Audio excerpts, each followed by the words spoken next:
Why do I think Han didn't manage to take off? Oh, here's a New Earth. Um, I would give two potential reasons.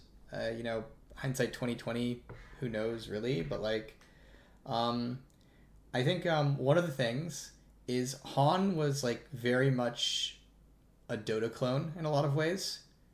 And I don't mean like people will be like, well, isn't League a Dota clone? And it's like, well, League is like a game very much like Dota, but also very different, right? Like League heroes for the vast majority, like League heroes aren't really Dota heroes, right?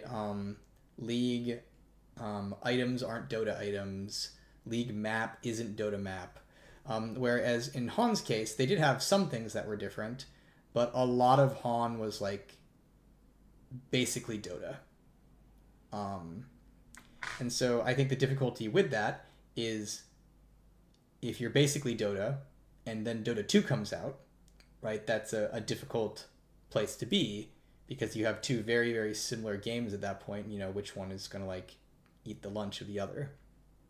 Um, Whereas like I think like in regards to like League and Dota, I think League and Dota have like a lot of like it's very possible for them to coexist, right? Where it's like there's a lot of Dota players who love Dota and would never play League, partially because Dota is just a different game. Like it's legitimately just a different game. And there's a lot of League players who would love League and wouldn't play Dota. And there's a lot of players who would actually play both because they're different games and they provide different experiences, right? And so I think like League and Dota they occupy like different areas as opposed to like fighting over exactly the same area. And I think when two games fight over exactly the same area, it's much more likely that like one comes out on top and the other one like doesn't get much of the lunch. I think the other thing that was rough for Han though, and I think this is the biggest issue they ran into, is Han charged to play the game. Back in 2012, League's business model was seen as like pretty crazy. When I say crazy, I don't mean like games didn't do it, but it was like back in 2012, if you were a free to play game, there was a lot of like associations with like just a lot of companies didn't do it, but then there's also a lot of association with like free to play games and like scams. It was like like predatory or like predatory things where it's just like, oh, you're a free to play game like that free to play game on Facebook that like scammed my kids or something like that, right? And so back then, like a lot of companies just weren't willing to do free to play because it was seen as like you don't do free to play for like real games, and it just wasn't like a really proven business model in that way.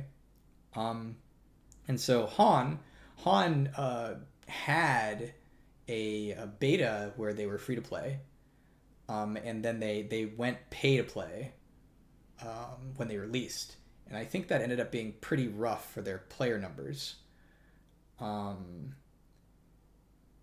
Yeah, like back then, like free to play games like had stigma where it's like review websites wouldn't review your game. They'd be like, well, we're not going to review your game because it's not a real game. It's like, oh, okay, sure. Yeah. So, but then Han they went pay to play, and I think that was pretty rough. And it's not just rough because wouldn't have been fine. Everybody back then was pay to play, right? So like, what's wrong with being pay to play? And I think specifically what was being wrong for being pay to play in regards to the MOBA space at the time is the MOBA that everybody like had reference to was Dota, and Dota was free because it was a mod, right? And so a lot of the people who were interested in playing a game like League or Han or Dota, the standard at the time was free to play. And so I think when Han went pay to play, it was just like, oh, well, in that case, here's these other games that are free to play that you'd play instead. And so it's like kind of like the business model didn't match the competition, basically. I shouldn't say match. I should say like didn't match up well versus the competition in the space, I would say. Now, that said, I want to note that like free-to-play games, there's a lot of them nowadays, but like free-to-play isn't like automatically a win, okay? And what I mean by that is, so free-to-play has a lot of really big benefits. One of the benefits of free-to-play is that you get a lot more players. Because, you know, if I play the game and I like it and I want my friend to play, I just tell them, I'm like, hey, dude, play this game. And my friend will be like, well, I can't. I don't have any money. And it's like, you don't need to. You can just play the game. It's free, right? So there's huge networking benefits from being free to play, especially in a competitive multiplayer game. Because it's just like, you know, anybody can play it if they want to. But there's also downsides. One of the downsides of free to play, right, is that the game doesn't, I would say, guaranteed make money.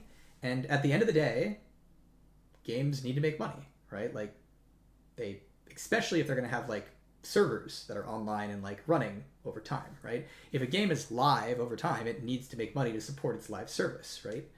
Support the devs, support the server costs, things like that. And so if you're not, the benefit of free to play is you could potentially have a really big audience and then, you know, sell things like cosmetics. But one of the huge dangers of free to play is if you don't get a big audience. Because if your game doesn't have a huge audience, like free to play can actually be really bad for your game, because then you won't have like the players, you won't have the, like the income to like support the game over the long term. Whereas, you know, in regards to a box product, the benefit of a box product is the product will come out, it will sell a certain number of copies, and you've made that income, right? You've done that. It's good to go. And then you don't have to worry about like, you know, how many people are playing it, over what time, how long, because like it's really just the thing of like when someone comes and plays it, they buy the box and then it's good, right? And so going free to play for a game, basically TLDR, comes with a lot of risks if your game isn't going to be really, really big. Assuming it like has upkeep costs to it, whereas a box product mitigates a lot of the risks of your game not getting huge, but then, you know, has the downsides of there's a cost to entry, which depending on the genre can actually be pretty rough. And MOBA is one of the genres where, you know, the standard is free to play. Is League successful in bringing in new players? No, that is one of League's weaknesses, is acquiring new players in the modern era. It's a pretty big and real weakness for League. League is not a very welcoming game to new players. If any of you have ever been a new League player, you probably know what I'm talking about. That's definitely something that could use improvement. And so when you're thinking about like a game, you got to think about like, well, what do different types of gamers and like, you know, different age ranges value and enjoy, right? Does your game serve that, right? Is your game like playable by a certain range of players? So like, as an example of that, is like one of the things that League benefited from years and years and years ago is a lot of people used to play StarCraft and Warcraft.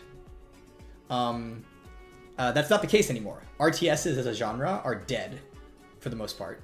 But back in the day, RTSs were a really big game genre. So, you know, when League came out, it was very likely that if you played a lot of games, you probably had played a game with RTS controls, which meant that when you played League, the controls were very natural because League plays like an RTS.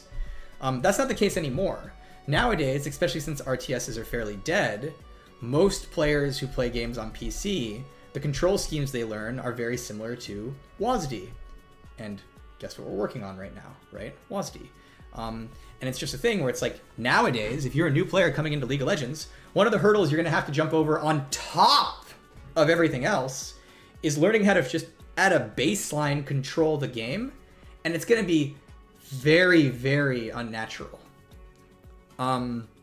Whereas, you know, let's say you play a WASD game and then you go play another WASD game, right? You're not going to have problems with the control scheme at the very least, right? Like it's still going to be a lot to learn, but the control scheme will feel natural, right? So like that's a thing to think about too. It's just like, you know, how does a game compare to other games people that are going to like join that game have been playing, right? We even see this with like champions, right? It's just like one of the reasons Azir is so hard to play and indecipherable is that you can't learn Azir by playing any other champion. He's completely unique and completely out there. And the only way you learn to play Azir is by playing Azir. Comparatively, most AD carries, you can get like, say, 50% of the skill on an AD carry by playing another AD carry. Because they all do the same like right-clicking, orb-walking, auto-attacking pattern, right? And so there's transferable skills there. But yeah, so League definitely has a lot of things I think that it could improve on in regards to new players. Like I just think that's a very real thing.